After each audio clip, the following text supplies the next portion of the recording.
Hello, कैसे हैं आप सभी। स्वागत है आपका द कॉन्सेप्ट ऑफ यूएससी पर। मेरा नाम है आर्यन सिंह। तो आज हम कंटिन्यू करने वाले हैं अपनी सीरीज़ क्लास 6 की हिस्ट्री बुक का दूसरा चैप्टर। इससे पहले मैंने आपको पहला चैप्टर पढ़ाया था, तो आज हम शुरू करेंगे इसका दूसरा चैप्टर। तो चलिए देखते हैं कि इसमें दूसरे चैप्टर में ये क्या कहना चाह रहे हैं। तो दूसरे चैप्टर में ये कह रहे हैं, इसकी हेडिंग है कि आखेटक खाद्य संग्रह से भोजन उत्पादन तक। मतलब ये कालखंड बता रहे हैं, टाइम पीरियड बता रहे हैं। किसका टाइम पीरियड बता रहे हैं कि लोग क्या कर रहे थे। आखेटक का मतलब होता है कि शिकारी, और खाद्य संग्रह यानी खाना इकट्ठा करना या खाने की चीज़ें इकट्ठा करना। आपको याद होगा कि मैंने आपको पहले चैप्टर में पढ़ाया था कुशल संग्राहक शब्द के बारे में। कुशल संग्राहक का क्या अर्थ होता था कि जो मतलब अपनी लाइफ के लिए एसेंशियल चीज़ों को इकट्ठा कर लेते थे जो लोग थे। मतलब उनको पता था कि क्या मेरे लाइफ के लिए सही है और क्या मेरे लाइफ के लिए गलत है। मतलब क्या हम खाएंगे जो हमारे लिए सही है वो इकट्ठा कर लेते थे। उन्हें क्या कहते थे, कुशल संग्राहक यानी स्किल्ड गैदरर्स कहते थे। तो वही कह रहे हैं कि ये आकेटक मतलब शिकारी, और खाद्य संग्रह से भोजन उत्पादन तक। मतलब भोजन उत्पादन तक मतलब उसके बाद आगे वो क्या बन गए, आगे वो बन गए किसान। तो भोजन ये, लेकिन ये कई कालखंड में हुआ है। अगर हम इसको समझने की कोशिश करें तो ये 3 कालखंडों में व्यक्त करके पढ़ा जाता है। मतलब ये जो पूरी हेडिंग है कहना चाह रहे हैं, ये पूरा 3 कालखंड की बात बता रहे हैं। मतलब आखेटक खाद्य संग्रह से भोजन उत्पादन तक तुरंत चीज़ नहीं है, ये 3 कालखंड में हुआ है। अगर इसको हम समझें तो ये मतलब अगर पहला कालखंड की बात करें तो उसको पूरा पाषाण काल यानी पैलियोलिथिक पीरियड कहते हैं, जिसका टाइम पीरियड लगभग 20 लाख ईसा पूर्व से 10,000 ईसा पूर्व तक का माना जाता है। इसके भी 3 पार्ट होते हैं। निम्न पूरा पाषाण काल यानी लोअर पैलियोलिथिक, जो लगभग 20 लाख ईसा पूर्व से 1 लाख ईसा पूर्व तक का है। उसके बाद मध्य पूरा पाषाण काल आता है यानी मिडल पैलियोलिथिक। अब इंसान ग्रो कर रहा है, अब मध्य पूरा पाषाण काल आया, मिडिल पैलियोलिथिक। इसका टाइम पीरियड क्या होता है, लगभग 1 लाख ईसा पूर्व से लेकर 40,000 ईसा पूर्व तक। उसके बाद और ग्रो किया उच्च पूरा पाषाण काल यानी अपर पैलियोलिथिक।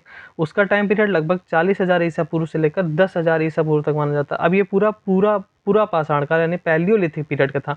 अब पैलियोलिथिक के बाद क्या आता है, मध्य पाषाण काल यानी मीसोलिथिक, जिसका टाइम पीरियड लगभग 10,000 ईसा पूर्व से लेकर 8 से 6,000 ईसा पूर्व रहता है। मतलब इसकी बस्तियां हमको मिली हैं। उसके बाद क्या होता है, उसके बाद आता है नवपाषाण काल यानी नियोलिथिक पीरियड, जिसका टाइम पीरियड लगभग मतलब ये कह सकते हैं कि 3,000 ईसा पूर्व तक का ये रहा है। तो अगर हम इसको बांटने की कोशिश करें तो पूरा पाषाण काल जो मतलब था वो टोटली उसमें क्या था, आखेटक और खाद्य संग्रह ही करते थे। मतलब जो पूरा पाषाण काल था उसमें क्या था, आखेट ही करते थे, मतलब टोटल शिकार करते थे, और खाद्य संग्रह करते थे, मतलब भोजन इकट्ठा करते थे। ये पूरा पाषाण काल का था। मतलब 20 लाख ईसा पूर्व से लेकर के 10,000 ईसा पूर्व तक का यही इंसानों ने किया। उसके बाद मध्य पाषाण काल में क्या हुआ, आखेट तो कर ही रहे थे, मतलब शिकार तो कर ही रहे थे, साथ में पशुपालन शुरू किया। मतलब पशुपालन मतलब जानवरों को पालना उन्होंने शुरू किया, मतलब कुत्तों को और कई मवेशियों को, भेड़ों को, बकरियों को, इस तरह पालना शुरू किया। तो वो पीरियड क्या था, मध्य पाषाण काल। और जो नव पाषाण काल था उसमें पूर्ण रूप से कृषक बन गए यानी खाद्य उत्पादन करने लगे, किसान बन गए। तो ये 3 टाइम पीरियड पूरा चलता है। चलिए देखते हैं कि चैप्टर आगे क्या कहता है। चैप्टर कह रहा है कि तुषार की रेल यात्रा। अब एक लड़का है तुषार, वो ट्रेन से मतलब ट्रैवलिंग कर रहा है। तो उसका मतलब कि क्या है, उस क्या क्वेश्चन उसके दिमाग में उठते हैं वो बताने की कोशिश कर रहे हैं। क्या लिखा, तुषार अपने एक रिश्तेदार की शादी में दिल्ली से चेन्नई जा रहा था। रेल में उसे खिड़की वाली सीट मिल गई जहाँ से वह बाहर का नज़ारा देखने में मग्न हो गया। मतलब एक बच्चा है जो कहाँ जा रहा है, दिल्ली से चेन्नई जा रहा है, और ट्रेन में उसको साइड वाली विंडो मतलब सीट मिल गई। तो वो बाहर की चीज़ें देखने लगा वहाँ से। तेज़ दौड़ती गाड़ी में उसे देखा कि पेड़ पौधे, घर, खेत खलिहान बड़ी तेज़ी से पीछे की ओर छूटते चले जा रहे हैं।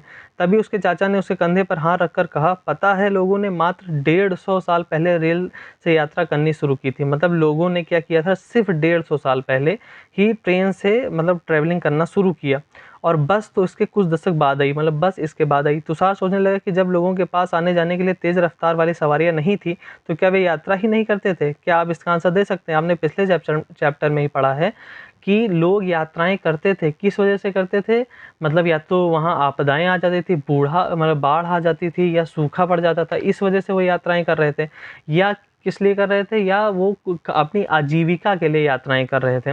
लेकिन तो यहाँ क्या लिखा है कि वो सोच रहा है क्या यात्राएं ही नहीं करते। तो इसका जवाब था नहीं, वो यात्राएं करते थे। क्या वे अपनी सारी ज़िंदगी एक ही जगह पर बिता दिया करते थे। बिल्कुल नहीं, वे यात्राएं करते थे। तो आगे यही आंसर लिखा, नहीं ऐसी बात नहीं है, वो यात्राएं करते थे। अगली हेडिंग क्या पढ़ी है, अगली हेडिंग ये कह रहे हैं कि आरंभिक मानव आखिर वे इधर उधर क्यों घूमते थे। अच्छा, जो आरंभिक मानव थे वो इधर उधर जो मतलब घूमा करते थे, आरंभिक मानव ने पूरा पाषाण वाले, वो इधर उधर जो घूमते थे वो क्यों आखिर घूमा करते थे। तो इसमें लिखा है, हम उन लोगों के बारे में जानते हैं जो इस महाद्वीप में 20 लाख साल पहले रहा करते थे, यानी पूरा टाइम पीरियड पूरा पाषाण काल का है। आज हम उन्हें आखेटक खाद्य संग्राहक के नाम से जानते हैं। मतलब आज हम उसको क्या कहते हैं, उन लोगों को क्या कहते हैं, हम लोगों को कहते हैं आखेटक खाद्य संग्राहक। इसका सीधा मीनिंग आप जान पाते हैं कि आखेटक यानी कि शिकारी और खाद्य संग्राहक यानी भोजन इकट्ठा करने वाले, तो यही थे के नाम से जानते हैं। भोजन का इंतजाम करने की विधि के आधार पर उन्हें इस नाम से पुकारा जाता है। वही कह रहे हैं कि भोजन जिस हिसाब से वो इकट्ठा करते थे उसी आधार पर उन्हें आखेटक खाद्य संग्राहक कहा गया। आमतौर पर खाने के लिए वे जंगली जानवरों का शिकार करते थे, मछलियाँ और चिड़िया पकड़ते थे, फल फूल दाने पौधे पत्तियाँ अंडे इकट्ठा किया करते थे। मतलब खाने के लिए वो सब ये सब चीज़ें इकट्ठा करते थे। क्या इकट्ठा करते थे, पहले तो शिकार करते थे, मछली और चिड़िया पकड़ते थे, फल मूल दाने पत्ते पौधे पत्तियाँ अंडे आदि इकट्ठा करके खाते थे वो लोग। आखेटक खाद्य संग्राहक समुदाय के लोग एक जगह से दूसरी जगह पर घूमा करते थे। अच्छा, ये रीज़न था कि वो एक जगह पर नहीं रहते थे। वो मतलब ऐसा नहीं था कि उनका कोई घर था, एक स्पेसिफिक वो घर बनाना जानते नहीं थे उस टाइम पे। तो वही कह रहे हैं कि उनके पास जब घर नहीं था तो वो एक जगह से दूसरे जगह पर मतलब आया जाया करते थे। ऐसा करने के क्या कारण थे, आप सोच पा रहे हैं कि क्या कारण थे? देखिए, इसमें 4 कारण उन्होंने बताए हैं कि क्या थे। पहला कारण है यह कि अगर वे एक ही जगह पर ज़्यादा दिनों तक रहते तो आसपास के पौधों फलों और जानवरों को खाकर समाप्त कर देते थे, इसीलिए और भोजन की तलाश में उन्हें एक जगह से दूसरी जगह पर जाना पड़ता था। मतलब क्या था कि जैसे एक जगह पर रह रहे थे तो वहाँ के जो खाने की चीज़ें थी, खाने में उनका क्या था, शिकार करते थे और मतलब वनस्पति जो थी मतलब पेड़ पौधों पर निर्भर रहते थे। तो जब एक जगह पर रहते थे तो वहाँ के जितना भी जानवर थे या पौधे थे फल थे वो सब खा के समाप्त कर देते थे, तो उनके भोजन की तलाश में उन्हें आगे जाना पड़ता था।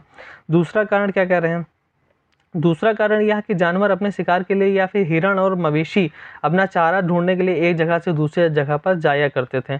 मतलब जो हिरण मवेशी जो उनके शिकार थे, मेन क्या थे, जानवर थे, उसमें हिरण थे या और भी गाय वाय थी, मतलब भैंस थी, ये सब थी। तो वो एक जगह से दूसरी जगह पर जाते थे, इसीलिए इन जानवरों को शिकार करने वाले लोग भी इनके पीछे पीछे जाया करते थे। मतलब जो इनका शिकार करते थे वो भी इनका पीछा करते थे। वो कौन से?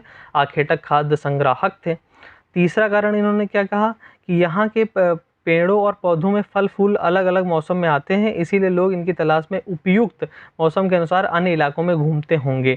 मतलब ये रहता था कि अलग, आप आज भी जानते हैं कि ऐसा नहीं है कि किसी भी पेड़ या पौधे में जो फल फूल हैं वो हर सीज़न में रहते हैं, उनका सीज़न अलग अलग रहता है ना। तो उस सीज़न के हिसाब से वो जिस एरिया में जिस तरह के फूल फल आते थे उस एरिया में वो लोग ट्रैवल करते थे, वहाँ जाते थे, वहाँ रहते थे कुछ टाइम के लिए। और चौथा कारण यह कि पानी के बिना किसी भी प्राणी या पेड़ पौधों का जीवित रहना संभव नहीं होता। मतलब पानी के बिना तो कोई जीवित रह नहीं सकता, और पानी झीलों झरनों नदियों में ही मिलता है। पानी जाहिर सी बात है कहीं ऐसे तो मिलेगा नहीं रैंडम, वहाँ कहाँ मिलता था, झीलों में मिलता था, झरनों में और नदियों में मिलता था। यद्यपि कई नदियों और झीलों का पानी कभी नहीं सूखता, कुछ झीलों और नदियों में पानी बारिश के बाद भी मिल पाता है, इसीलिए ऐसी झीलों और नदियों के किनारे बसे लोगों को सूखे मौसम में पानी की तलाश के इधर उधर जाना पड़ता था। अब देखिए 2 रीज़न है यहाँ पे। पहली चीज़, वो अपनी लाइफ के लिए टोटली किस पे निर्भर थे, पत्थर पे निर्भर थे, क्योंकि पाषाण है यानी पत्थर, यानी जनरली जो औजार बनाते थे वो किसके बनाते थे, पत्थर के बनाते थे, और वो पानी पे टोटली डिपेंड करते थे। तो वो ऐसी जगह ढूंढते थे जहाँ पत्थर के मतलब पर्वत भी हों और क्या हो, पानी भी हो, तो ऐसी जगह वो लोग ढूंढते थे। अब आगे क्या करें, आरंभिक मानव के बारे में जानकारी कैसे मिलती है। अब आरंभिक मानव के बारे में कैसे हमको जानकारी मिलती है, आगे लिखें। पुरातत्वविदों को कुछ ऐसी वस्तुएं मिली हैं जिनका निर्माण और उपयोग आखेटक खाद्य संग्राहक किया करते थे। मतलब ऐसे चीज़ें उनको मिली हैं जो कौन यूज़ करते थे, पूरा पाषाण काल के लोग कौन थे, वो आखेटक खाद्य संग्राहक थे। वो क्या यूज़ करते थे, वो मतलब जो चीज़ें यूज़ करते थे वो किन्हें, पुरातत्वविदों को मिली। पुरातत्वविदों के बारे में आपने पीछे पढ़ा है पिछले चैप्टर में। यह संभव है कि लोगों ने अपने काम के लिए पत्थरों लकड़ियों और हड्डियों के औजार बनाए हों। इसमें से पत्थरों के औजार आज भी बचे हैं। मतलब क्या कह रहे हैं कि पत्थरों लकड़ियों और हड्डियों के औजार बनाए थे। किसके बनाए थे, हम बताया, मैंने भी आपको बताया कि पत्थर का जनरली बहुत यूज़ करते थे, और लकड़ियाँ भी थी, हड्डियाँ भी थी, मतलब जानवरों की हड्डियों का यूज़ करके औजार बना रहे थे। इसमें से पत्थरों के औजार आज भी बचे हुए हैं। तो औजार में उनका क्या क्या था, वो कुल्हाड़ी बनाते थे, औजारों में हैंड एक्स बनाते थे, क्लीवर आदि तरह के औजार वो बनाते थे। और ये सब औजार आपको कहाँ मिलते हैं? आज के टाइम में यूपी के मिर्ज़ापुर की बेलन घाटी में ये सब औजार मतलब मिले हैं पुरातत्वविदों को। बेलन घाटी काफ़ी इंपॉर्टेंट है, इसको याद रखना चाहिए। आगे करें, इनमें से कुछ औजारों का उपयोग फल फूल काटने, हड्डियाँ और मांस काटने तथा पेड़ों की छाल तथा जानवरों की छाल उतारने के लिए किया करते थे। मतलब उनका मेन काम क्या था? वो औजार बनाते थे, अपना भोजन इकट्ठा करते थे। तो भोजन इकट्ठा करने के लिए उनको शिकार करना पड़ता था, शिकार करने के लिए उनको औजार चाहिए था। तो औजार वो बना रहे थे, किससे? पत्थर से बना रहे थे, लकड़ियों से और हड्डियों से बना रहे थे। और वो उसके साथ क्या करते थे? फल फूल काटते थे उससे, औजारों से। और हड्डियों और मांस काटने तथा पेड़ों मतलब हड्डी और मांस काटते थे, पेड़ों की छाल और जानवरों की खाल भी उतारते थे उससे। मतलब इन सब औजारों का यूज़ करते थे। कुछ के साथ हड्डियों और लकड़ियों के मुट्ठे लगाकर भाले और बाण जैसे हथियार भी बनाते थे। मतलब सारा सब उनका एम क्या था? जानवरों को मारना, शिकार करना। इसलिए वो औजार बनाते थे तरह तरह के। कुछ औजारों से लकड़ियाँ काट दी जाती थी। लकड़ियों का उपयोग ईंधन के साथ साथ झोपड़ी और औजार बनाने के लिए भी किया जाता था। अब 2 डायग्राम आपके नीचे देखिए यहाँ दिए गए हैं। तो ये एक सेकंड, हाँ ये देखिए ये डायग्राम, एक ये है एक ये है। क्या यूज़ करें? पत्थर के औजारों का उपयोग बाएं इंसान के खाने योग्य जड़ों को खोदने के लिए। अब जड़ों को खोदने के लिए यहाँ पत्थर के औजार का, ये वाले औजार का उपयोग ये कर रहे हैं। और दूसरा क्या कह रहे हैं कि जानवरों की खाल में बने वस्त्रों को सिलने के लिए। वस्त्र यहाँ सिल रहे हैं खाल से, तो उसमें भी ये नोकदार देखिए यहाँ पे है, सुई की तरह इसका यूज़ करते थे। और सबके किससे बनते थे? पत्थर से बनते थे। अब ये देखिए, रहने की जगह निर्धारित करना, वो कहाँ अच्छा रह रहे थे? मानचित्र 2 को देखें। लाल त्रिकोण वाले स्थान वे पूरा स्थल है जहाँ पर आखेटक खाद्य संग्राहकों के होने के प्रमाण मिले हैं। अब देखते हैं कौन कौन सी वो जगह है जहाँ पर मिले हैं। देखिए सबसे पहले आपकी जगह है, सबसे इम्पोर्टेंट जो है वो है ये रहा भीमबेटका। भीमबेटका एक शैलाश्रय है जहाँ पे मतलब ये लोग उस टाइम पर रहते थे। ये कहाँ है? ये मध्य प्रदेश में। तो मध्य प्रदेश में भोपाल से 40 किलोमीटर दूर है। और यहाँ पे सबसे इम्पॉर्टेंट है क्योंकि यहाँ लगभग 500 चित्रकारियाँ, 500 से ज़्यादा चित्रकारियाँ इस एरिया में मतलब भीमबेटका में मिली हैं, भीमबेटका शैलाश्रय में मिली हैं। और एक जगह है कुरनूल गुफा।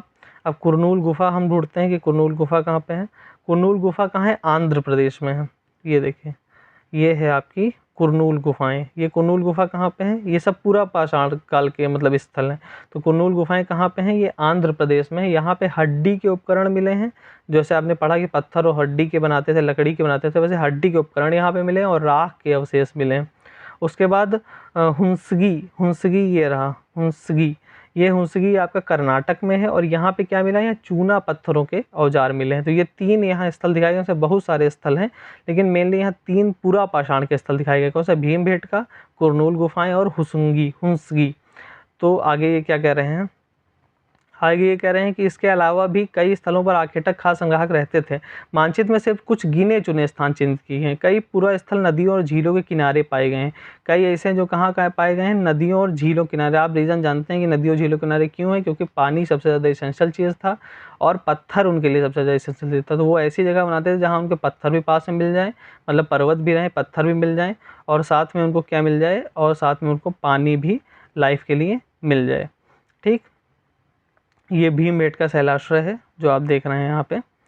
तो चलिए, हाँ, चूँकि पत्थर के उपकरण बहुत महत्वपूर्ण थे इसीलिए लोग ऐसी जगह ढूंढते थे जहाँ अच्छे पत्थर मिल सकें। जाहिर सी बात है, ऐसी जगह ढूंढते थे जहाँ अच्छे पत्थर मिल सके। जहाँ अच्छे पत्थर नहीं मिल रहे थे वो वहाँ नहीं रहते थे। अब यहाँ क्या लिखा है? भीमबेटका आधुनिक मध्य प्रदेश। इस पूरा स्थल पर गुफाएं और कंदराएं मिली हैं।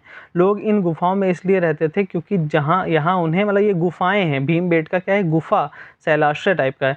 इसीलिए क्योंकि यहाँ पे बारिश भी होती थी, धूप और हवाओं से राहत मिलती थी, इसलिए वहाँ रहते थे। और वहाँ पर फिर क्या रहते थे? वहाँ पे रहते थे तो चित्रकारी भी उन्होंने की वहाँ पे। ये देखिए एक चित्र ये भीमबेटका का ही है। अब देखिए क्या क्या बताने की कोशिश, उस टाइम पे जो लोग करते थे वही उसमें दिखाते थे। तो जहाँ उस टाइम क्या कर रहे थे? उस टाइम शिकार कर रहे थे। तो शिकार करता हुआ इंसान दिखा रहा है कि एक जानवर आगे भाग रहा है, पीछे इंसान शिकार कर रहा है, वही उसमें दिखाया गया है। तो ये गुफाएं नर्मदा घाटी के पास भी हैं। नर्मदा घाटी के बारे में आपने शुरू में पढ़ा था, पहले चैप्टर में बताया गया था कि नर्मदा घाटी का पता लगाइए, वहाँ पे क्या था? कुशल संग्राहक रहते थे। क्या तुम बता सकते हो कि रहने के लिए लोगों ने यह जगह क्यों चुनी? इसका आंसर ये ऊपर खुद दे रहे हैं, क्योंकि बारिश, धूप और हवाओं से बचने के लोग यहाँ पर रहते थे। ठीक, ये भीमबेटका शैलाश्रय है आपका, जो कहाँ पे है? MP मध्य प्रदेश में है आपका। भोपाल से कितना किलोमीटर, 40 किलोमीटर दूर है। अब ये देखिए, जिन गुफाओं में लोग रहते थे उनमें से कुछ की दीवारों पर चित्र मिले हैं। इनमें कुछ सुंदर उदाहरण मध्य प्रदेश और दक्षिण उत्तर प्रदेश की गुफाओं में मिले हैं। इनमें जंगली जानवरों की बड़ी कुशलता से सजीव चित्रण किया गया है, मतलब जंगली जानवरों का चित्रण किया गया है। अब आगे कह रहे हैं पूरा स्थल। पूरा स्थल क्या होता है? पूरा स्थल उन स्थानों को कहते हैं जहाँ औजार, बर्तन और इमारतें जैसी वस्तुओं के अवशेष मिलते हैं। ऐसे मतलब पूरा स्थल क्या होता है? जहाँ पे हमें क्या मिले? औजार मिले, बर्तन मिले, इमारतें का पुराने टाइम की मिले तो उसको पूरा स्थल कहते हैं, मतलब किसी भी कालखंड की मिल सकती। ऐसी वस्तुओं का निर्माण लोगों ने अपने काम के लिए किया था और बाद में वे उन्हें वहीं छोड़ गए। ये ज़मीन के ऊपर अंदर कभी कभी समुद्र और नदी के तल में भी पाया जाता है, ऐसा नहीं ये बाहर ही रखे रहते हैं। इसके लिए आपको पुरातत्व सर्वेक्षण करते हैं तो उनको मिलती, खुदाइयाँ करते हैं तो मिलती, ज़मीन के काफ़ी अंदर भी रहता है। इन पूर्व स्थलों के बारे में आपको अगले अध्याय में बताया जाएगा। अब देखते हैं क्या कह रहे हैं। अब ये कह रहे हैं कि आग की खोज। अब आग की क्या खोज कर ली? हिमाचल 2 में कुरनूल गुफा ढूंढो आपने। अब कुरनूल को पता ही किया था, आंध्र प्रदेश में था। यहाँ राख के अवशेष मिले। मैंने आपको बताया था कि वहाँ हड्डी के मतलब उपकरण और राख के अवशेष मिले, तो वही कह रहे हैं यहाँ राख के अवशेष मिले हैं।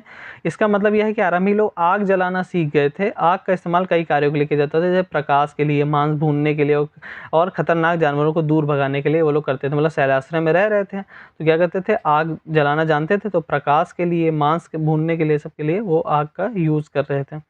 अब आगे क्या लिखा है? नाम और तिथियां, ये काफ़ी इंपॉर्टेंट देखिएगा।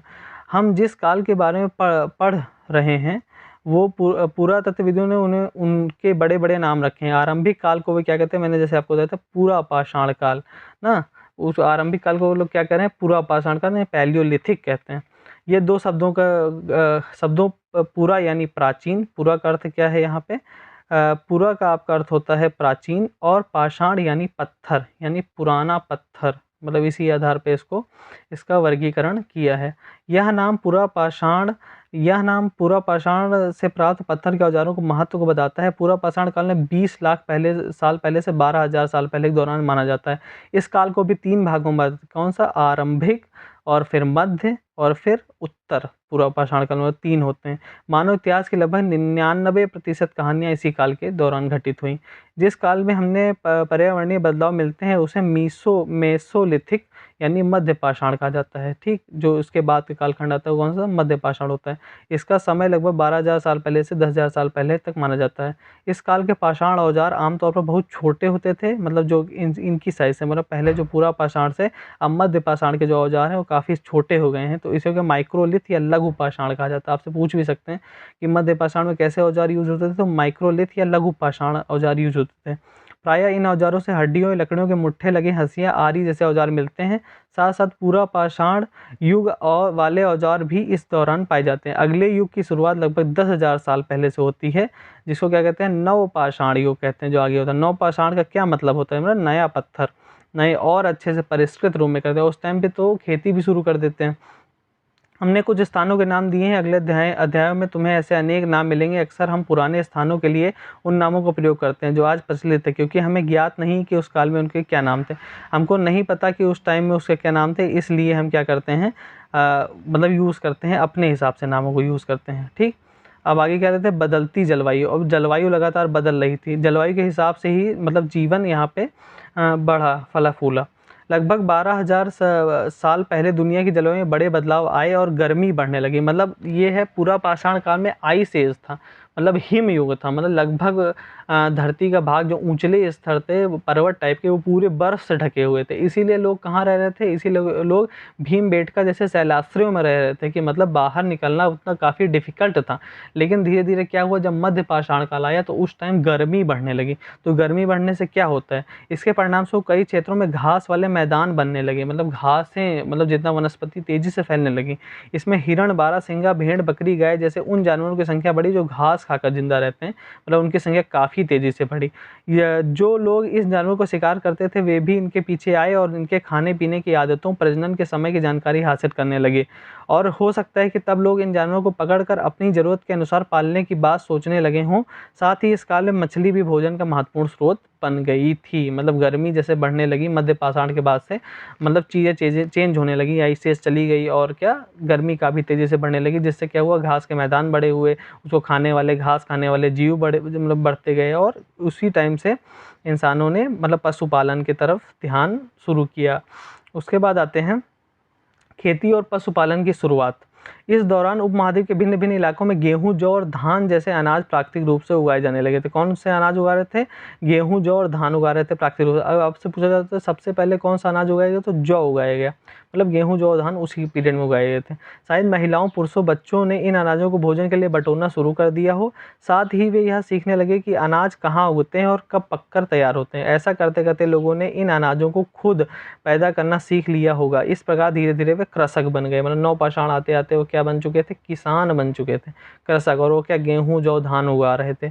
इसी तरह लोगों ने अपने घरों के आसपास चारा रखकर जानवरों को आकर्षित कर उन्हें पालतू बनाया होगा। सबसे पहले जिस जंगली जानवर को पालतू बनाया गया वो कौन सा था जानवर था? कुत्ता। मतलब सबसे पहले कौन सा जंगली जानवर को बनाया गया, उसका नाम वो क्या था? कुत्ता था। सबसे पहले जो पालतू बनाया गया था।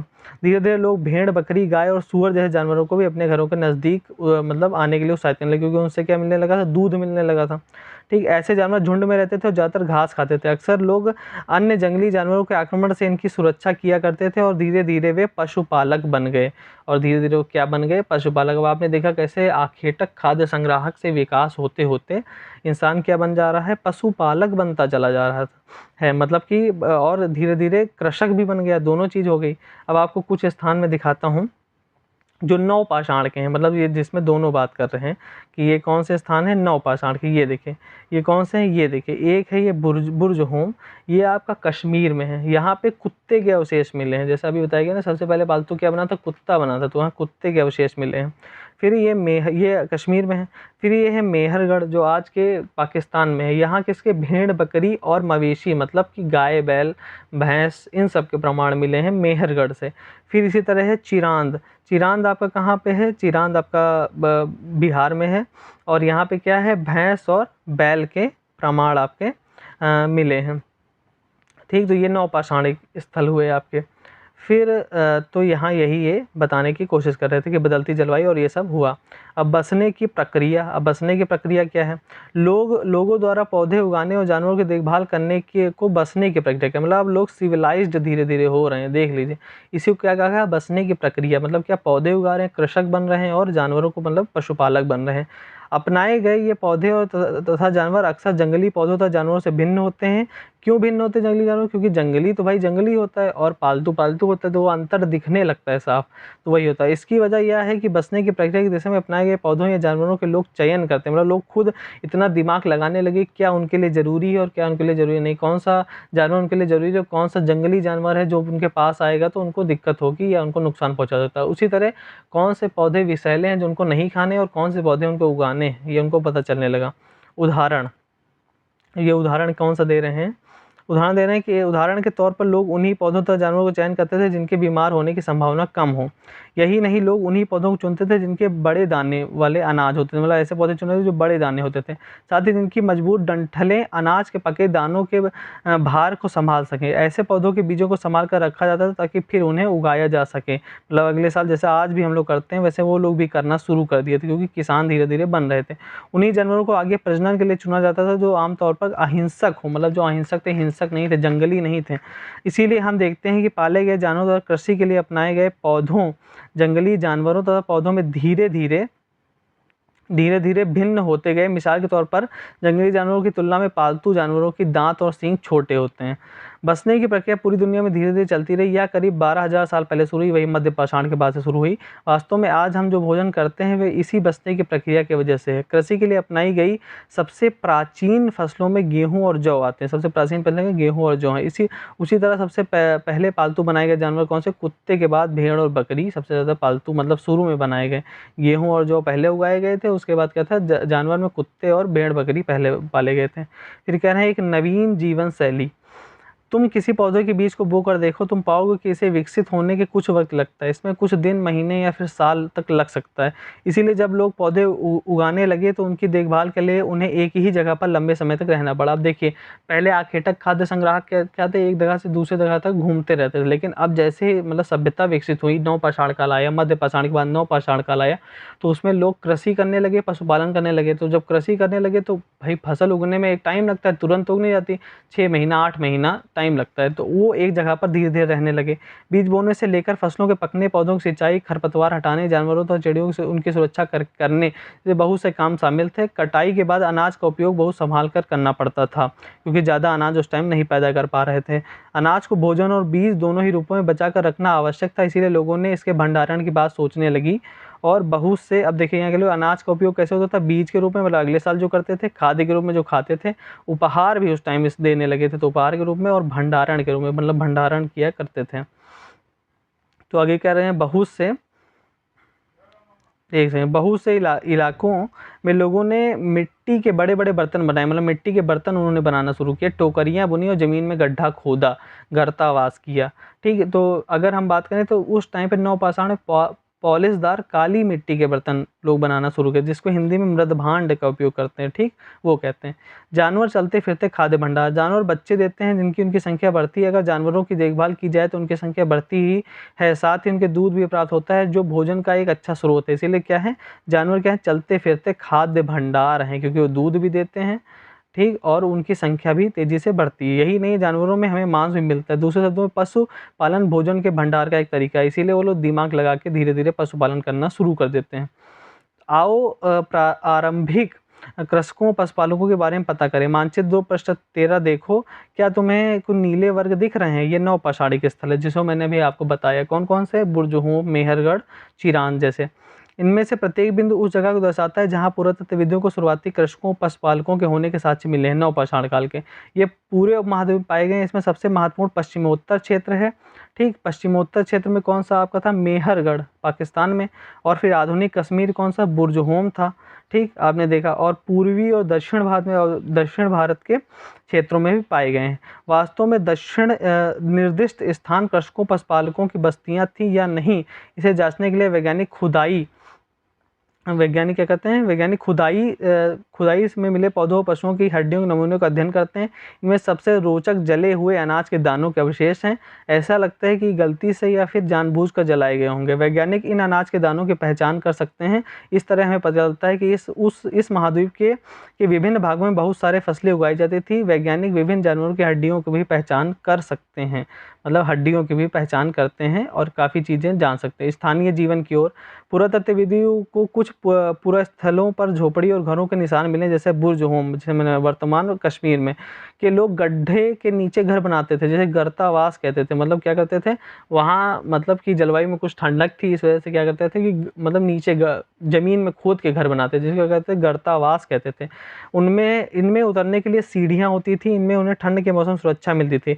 पुरातत्वविदों को झोपड़ियों के अंदर और बाहर दोनों ही स्थानों पर आग जलाने की जगह मिली। ऐसा लगता है कि लोग भोजन के अनुसार घर के अंदर या बाहर खाना पकाते थे। ठीक, बहुत सारी, अब आगे क्या कह रहे हैं, बहुत सारी जगहों में पत्थर के औजार भी मिले। इनमें से कई ऐसे हैं जो पूरा पाषाणिक उपकरणों से भिन्न है, इसीलिए उन्हें नवपाषाण युग का माना जाता है, जैसे मैंने आपको बताया। इनमें वे औजार भी हैं जिनकी धार को और अधिक पैना करने के लिए उन पर पॉलिश चढ़ाई जाती थी, मतलब कुछ ऐसे जो पॉलिश चढ़ाए थे। ओखली और मूसल का प्रयोग अनाज और वनस्पति से प्राप्त अन्य चीज़ों को पीसने के लिए किया जाता था। आज हजारों साल बाद भी ओखली और मूसल का प्रयोग अनाज पीसने के लिए किया जाता है। उसी तरह प्राचीन प्रस्तर युगीन औजारों का निर्माण और प्रयोग लगातार होता रहा। इन औजार हड्डियों से भी बनाए जाते, मतलब किससे औजार पत्थर से बना रहे थे, हड्डियों से बना रहे थे। लेकिन कालक्रम के हिसाब से चीज़ नवपाषाण युग के उपकरण देखिए, मतलब चीज़ें चेंज हो रही थी। मतलब कि जैसे पहले था बहुत बड़े पत्थरों का यूज़ करते थे, पत्थर के टुकड़ों का यूज़ करते थे। धीरे धीरे उनके औजार बनाना सीखे और नवपाषाण तक काफ़ी अच्छे औजार वो बनाना सीख गए थे। अब ये देखिए सारे नवपाषाणकालीन औजार आपके सामने हैं। फिर आगे क्या कहते हैं, फिर आगे ये बता रहे हैं कि, एक सेकंड रुकिएगा, ये रहा, नवपाषाण युग में पूरा स्थलों में कई प्रकार के मिट्टी के बर्तन मिले, जैसे मृदभांड अभी मैंने बताया। ये रहा मिट्टी का बर्तन।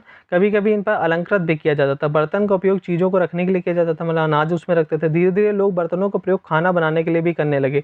चावल, गेहूँ तथा दलहन जैसे अनाज अब आहार का प्रमुख अंग हो गए। इसके साथ साथ अब लोग कपड़े भी बुनने लगे। इसके लिए कपास जैसे आवश्यक पौधे उगाने लगे, मतलब कपास जैसे पौधे कपड़ों के लिए यूज़ करते थे, उगाते थे। क्या ये परिवर्तन हर जगह एक साथ ही हो गए थे? ऐसी बात नहीं है।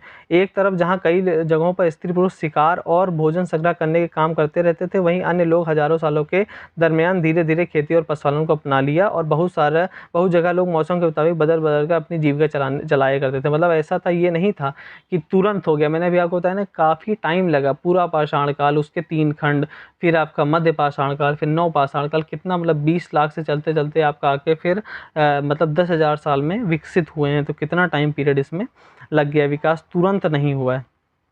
अब ये क्या बात कर रहे हैं, मेहरगढ़ की बात कर रहे हैं। मेहरगढ़ कहाँ पे है, पाकिस्तान में। तो सूक्ष्म निरीक्षण, मेहरगढ़ में जीवन मृत्यु। मेहरगढ़ ढूंढो, यह ईरान जाने वाले सबसे महत्वपूर्ण रास्ते बेलन दर्रे के पास एक हरा भरा समतल स्थल है।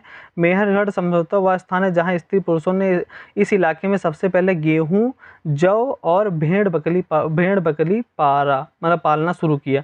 लोगों ने यहाँ पालना शुरू किया। मेहरगढ़, यहाँ विभिन्न प्रकार के जानवरों की हड्डियाँ मिली हैं, जिसमें इनमें हिरण तथा सुअर जैसे जानवरों तथा भेड़ तथा बकरियों की हड्डियाँ मिली। यानी यहाँ से ये क्लियर होता है कि लोग क्या कहते हैं, पशुपालक भी थे और वो कृषक किसान भी थे, क्योंकि यहाँ क्या क्या मिला है, भेड़ और बकरियाँ मिली हैं, कि मतलब कि वो हड्डियाँ मिली हैं। और क्या मिला है, साथ में सुअर की हड्डियाँ मिली, हिरण की हड्डियाँ मिली हैं, और जौ और गेहूँ उगाए, मतलब उसके अवशेष मिले।